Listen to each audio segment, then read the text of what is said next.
Terima kasih. Atas pengumuman Yang Amat Berhormat Perdana Menteri dan Yang Berbahagia Tan Sri KPPA yang memberi peluang kepada Kumpulan Sokongan kenaikan pangkat daripada N1 ke N5, memberi laluan kerjaya yang termudah.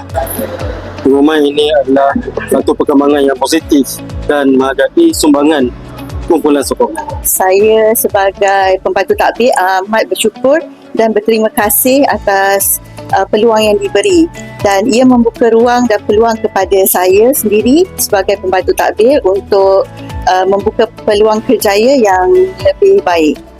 Saya sangat gembira dan bermotivasi untuk meningkatkan prestasi dalam kerjaya saya. Ini dapat memberi kemajuan kepada grade N1 untuk terus berjaya di masa akan datang dan juga merupakan satu perkembangan pekerjaan kepada mereka yang telah lama berada di grade yang sama.